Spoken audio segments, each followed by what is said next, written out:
Bon dia a tots, manquau. Soc un valencià cabrejat. I avui, a qui no li dona el bon dia té nom i llinatge. Vull parlar d'un tema que m'ha donat autèntic oix. Lo primer, felicitar a la mare del xiquet o xiqueta que ha denunciat els fets.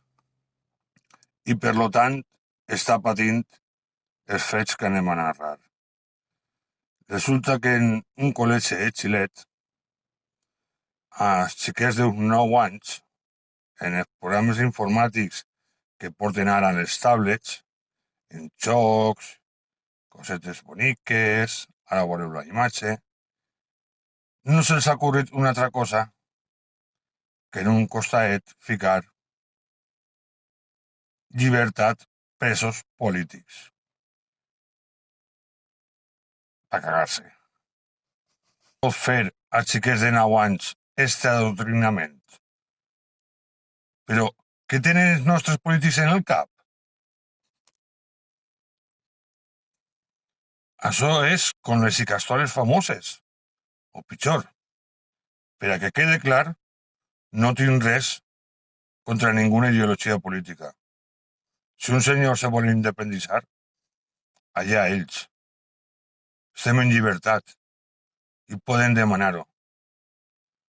Però una cosa és una ideologia política i altra cosa són uns senyors que en teoria tenen que gestionar els nostres diners, els dels nostres impostos, i que se'ls gasten en el que és de la punta de la fava. Això és autèntic adoctrinament. A un xiquet de 9 anys dir-li que en Espanya, en Catalunya, en València, hi ha presos polítics. No, senyor. Són polítics presos. Perquè s'han gastat els nostres diners en el que han volgut. I més sabent que estaven fent un acte que no podien fer-lo. Val? I els diners són nostres. No són d'ells. Ells són els gestors.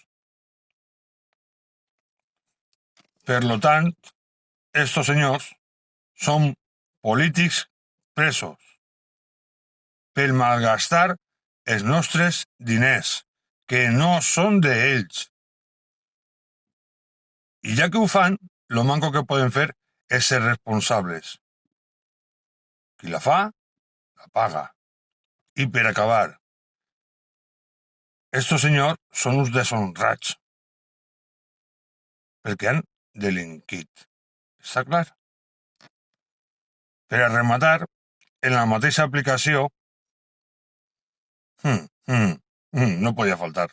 El valencià no existís. Només existís el català. I en la bandereta, que curiós, dels pastissos catalans.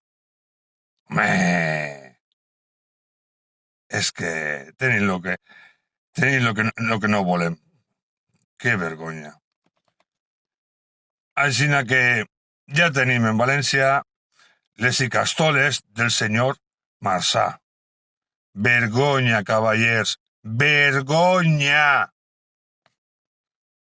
I per acabar, una cita d'Alexander Pope. Benaventurat l'home que no espera res, perquè mai serà decepcionat. Au, cacau.